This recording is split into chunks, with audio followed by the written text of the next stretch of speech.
Next global স্টারের খোঁজে football federation, তাই 28, 29 এবং 30 জুন প্রবাসী ফুটবলারদের নিয়ে আয়োজন করা হয়েছে ট্রায়ালের, যেখানে এখন পর্যন্ত 14 দেশ থেকে আগ্রহী 51 ফুটবলার। হামজা শ্রমিকদের দেখে প্রবাসী ফুটবলাররা যেমন লাল সবুজ জার্সিতে খেলার আগ্রহ দেখাচ্ছে, তেমনি তাদের পথ সুগম করে দিতে হাত বাড়িয়েছে ফুটবল ফেডারেশন। প্রবাসী ফুটবলারদের নিয়ে জাতীয় স্টেডিয়ামে 3 দিনব্যাপী ট্রায়ালের ব্যবস্থা করেছে ডেভেলপমেন্ট কমিটি। 14 দেশের 51 ফুটবলার আগ্রহ দেখিয়েছেন। এর মধ্যে সবচেয়ে বেশি যুক্তরাজ্য থেকে 20 জন, আর যুক্তরাষ্ট্রের আছেন 14 ফুটবলার। সবাই হয় প্রবাসী নয় বাংলাদেশি বংশোদ্ভূত। 14 থেকে 27 বছর বয়সীরা থাকবেন ট্রায়ালে। ফেডারেশনের নজর মূলত অনূর্ধ্ব 17 ও 23 বয়সীদের উপর। এই প্রোগ্রামের অধীনে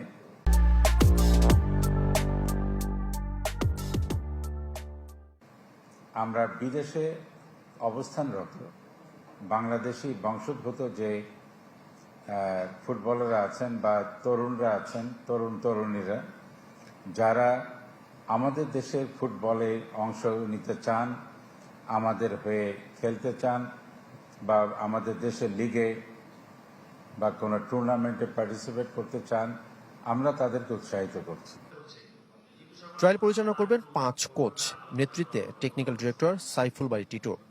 এছাড়াও থাকবেন কোচ ও সাবেক ফুটবলাররাও। নজর রাখবেন জাতীয় দলের কোচ হাবিয়ার কাবরেরা। এখানে আমরা 11v11 ম্যাচ যখন খেলবো তখন হয়তো জিপিএস ট্র্যাকার ইউজ করে ওদের ফিজিক্যালিটিটাও আমরা জেনে যাব। তবে বিদেশিদের নিয়ে এত আগ্রহ আয়োজনে দেশীয় প্রতিভার মূল্যায়ন ঠিকমতো হচ্ছে তো?